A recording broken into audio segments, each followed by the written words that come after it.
Hey, it's Julin and Jen with Autonomy Learning. And last week we kind of touched a little bit on goals. And this week we want to kind of dive in a little deeper with that. Yeah. And at my house, one of the broad goals that my younger son has for himself is to learn a new musical instrument this year, right? Yeah.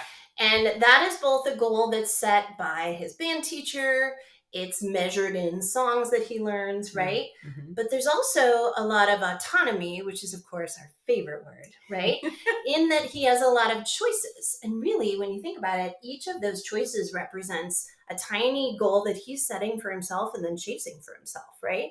So while he is expected to practice for 100 minutes a week, he can choose each day how many minutes he wants to work with focus. And even there's a lot of choice which songs he wants to perfect, which scales he knows he needs to go really and practice more. And with those choices, there's also a lot of small goals that he can chase and then measure his success along the way. And that active stance that he takes and each little step into his learning rather than just I'm doing it because I was told to, that is so empowering for him. It gets him much more invested in the process. So he's more focused, he's more intrigued, and he's more confident because each of those choices that he made for himself, he can feel really proud of managing all of that process. So thinking about that, I mean, like what you've just done is you flipped the way that a lot of students and a lot of kids approach assignments or tasks, things to do. I've been told I need to do it. I need to complete it. And what you're saying is you're flipping it and saying, or, Noah is flipping it and saying, hey, I have these choices to chase this bigger set of things that, yes, I'm being required to do, but there's a lot of pathways into that I have control of. And we know that sense of control, that sense of drive, is all part of having choice and being able to motivate yourself. Absolutely. Like if you're not clear on that or you're just doing it for somebody else, then you're not as engaged with it, right? You're not as focused, you're not as persistent, you're not as interested.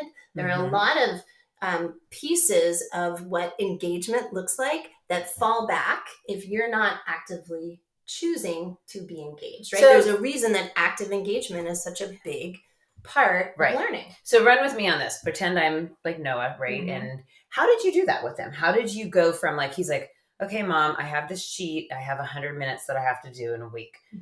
What was the conversation to kind of get him to, instead of sometimes it's like, okay, let's look at our calendar. And how did you walk him through that? Sometimes it's a tendency to say, okay, you have 100 minutes. So that means you need to do this and this and this. And I would take on that thinking for him and all the problems. So how did you not do that? Yeah. I gave it to him. I said, okay, so communicate to me what you know are expectations, right? Okay. And then what are your thoughts on how you could break that down, right?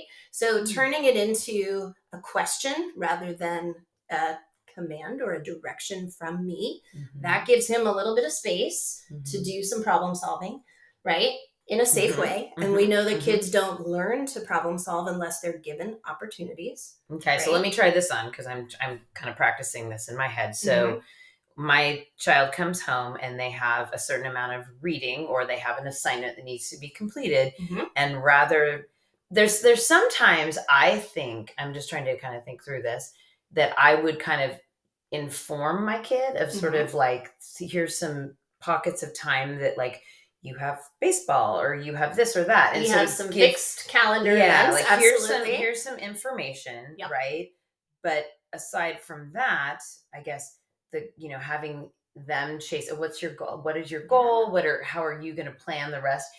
But that's hard. That's hard as a parent. Rather, it's much easier. Just because it's much easier to tell them exactly what they're going to do. I would say in the short term, it's much easier and faster, and it can be less stress for everybody to just do what you see would work really well on all these different levels. So let's fast forward it then. Okay, so I'm assuming this was not super smooth the first couple times you asked Noah to be like, let's figure this out, right? Yeah. But now over time, what are you noticing the patterns that you're doing and he's doing that is different from, like you're saying, those short term, I'd be in control, but well, now, what I think happens at my house, just like it happens in the classroom, is that when kids have set a goal, they learn to prioritize differently, right? Okay. So if I have a kid who really wants to understand long division and that's a goal, they're going to bring their focus and more effort to the pursuit of that goal, right? If Noah decides that he really wants to learn Careless Whisper, Oh Dear God, on the trumpet, right?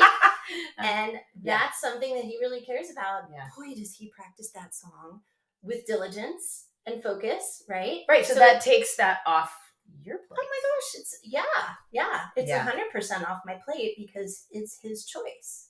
So you gave him the question and the time and the space to kind of work that through, which again, in our kind of hurried lives, sometimes we want it done quickly, but sometimes we need to kind of step back. And again, it's providing that space.